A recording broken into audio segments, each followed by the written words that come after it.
며칠 전 치루어진 64회 IMO 문제 1번인데요. 어떤 조건을 만족하는 합성수 n을 찾는 문제입니다. 그 조건이라는 것은 양의 약수들이 크기순으로 주어졌을 때 각각의 약수는 다음 두 약수의 합을 나눈다는 겁니다. 이 문제 해결에 사용되는 핵심적인 사실은 매우 간단합니다. 그럼에도 생각해볼 부분이 있으니까 먼저 다른 문제를 통해서 확인하는 것으로 시작하겠습니다. 이 문제는 예전 포항공대 경시에 출제되었던 문제입니다. 모든 양의 약수의 합이 2n일 때 약수들의 역수의 합을 구하라는 문제입니다. 일단 주어진 약수들이 크기순이라고 가정하겠습니다. 약배수를 다룰 때 당연하지만 중요한 사실은 약수는 짝이 있다는 겁니다. A가 n의 약수다라고 표현할 때는 은폐되어 있지만 A에 곱해져서 n이 되는 어떤 정수 B가 있어야 하겠죠? 이 자체로는 자명하게 느껴질 겁니다. 왜 강조하는지 이해가 안 되실 텐데요. 하지만 여러 약수들을 동시에 고려해야 하거나 혹은 약수들 사이에 관계가 주어져 있으면 각각의 약수의 파트너, 즉 짝들이 역시 약수라는 사실이 매우 중요해집니다. 양의 약수들 중에 가장 작은 약수는 항상 1일 겁니다. 그리고 가장 큰 녀석은 n이겠죠. 그래서 d0와 dk의 곱은 n일 겁니다. 두 번째 작은 약수와 두 번째 큰 약수의 곱도 n일 겁니다. 그 다음도 이 관계는 계속되겠죠. 이 관찰을 주어진 문제에 적용하겠습니다. 약수를 크기순으로 배열했을 때 파트너들은 순서상 반대쪽에 있죠. S를 구하기 위해 등차 수열에서 했던 것처럼 더해진 항들을 순서를 뒤집어서 한 번 더 쓴 다음에 짝지어진 것들끼리 더하면 방금 관찰로부터 분모가 n이 됨을 알 수 있고요. 분자에는 모든 약수가 두 번씩 등장합니다. 이 방법은 직접 해보시길 바랍니다. 여기서는 약수와 그 파트너의 곱이 n임을 이용해서 조금 더 간결한 수법으로 정리하도록 하겠습니다. 상단에 있는 S의 양변에 n을 곱합니다. D0분의 n은 dk일 겁니다. D1분의 n은 dk-1이겠죠. 앞서 짝지어졌다는 말이 무슨 말인지 이해가 되실 겁니다. ns를 다시 표현하면 약수를 크기 역순으로 더한 꼴이 됩니다. 약수들의 합이 2n이라 했으니 n 곱하기 s는 2n이 되어서 s는 2가 되겠죠.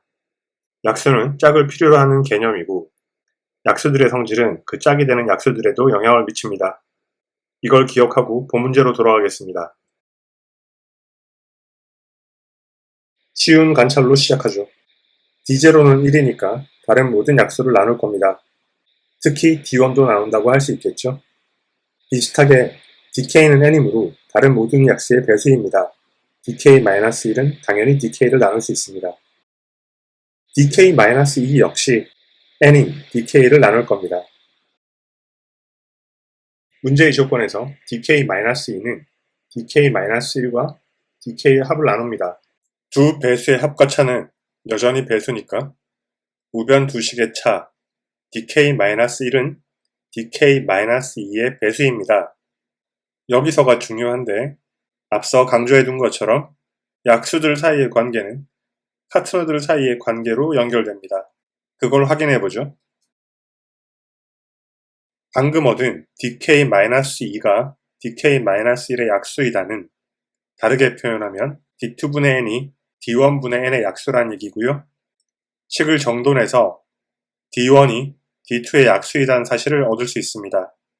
두 약수의 약배수 관계는 파트너들의 약배수 관계로 연결됩니다.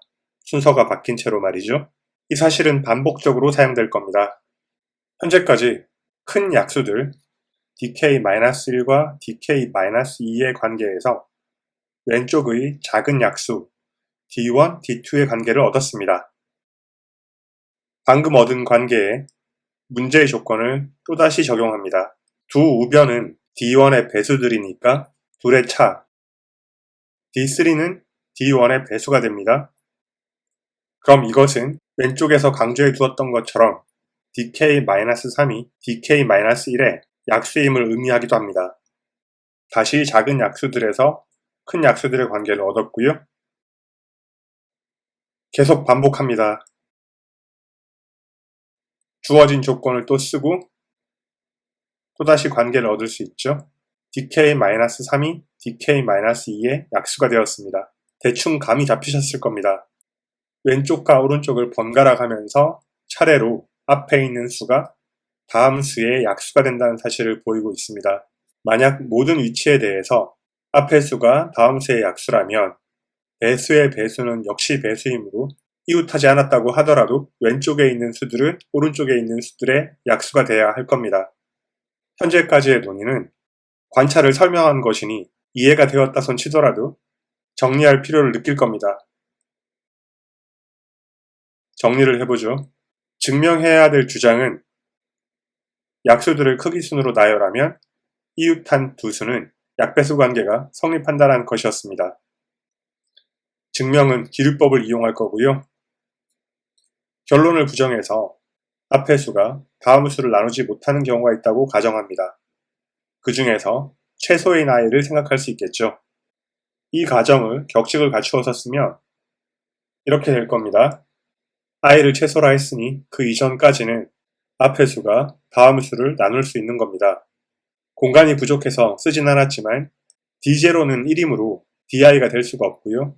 비슷하게 k는 n이어서 모든 수의 배수이므로 i가 k-1일 수도 없습니다. 오늘의 주제인 파트너들의 관계도 서술하겠습니다. 윗줄에 있는 d0부터 di 플러스 1의 짝들을 나열했습니다. 순서는 당연히 뒤집혀 있을 겁니다. 이제 모순을 찾아야 하는데 먼저 di보다 dk-i가 크다. 다르게 표현하면 항번호 i보다 k-i가 크다라는 사실을 짚어두겠습니다. 만약 그렇지 않다면 di보다 dk-i가 왼쪽에 있다는 뜻인데요. 그러면 dk-i는 이전 수의 배수가 안 된다는 사실로부터 di 왼쪽에 모든 수는 그 다음 수를 나눈다는 사실에 모순이 됩니다. 이로부터 di-1은 di-k보다 왼쪽에 있는 것입니다. di-1이 di를 나눈다는 것은 가정에 포함된 사실이었습니다. di-1이 di와 di 플러스 1의 합을 나누는 건 문제의 조건이었고요. 여러 차례 써먹었죠. 저 사실로부터 di-1은 di 플러스 1을 나눕니다. 그리고 그들의 파트너들도 약배수 관계가 성립할 겁니다.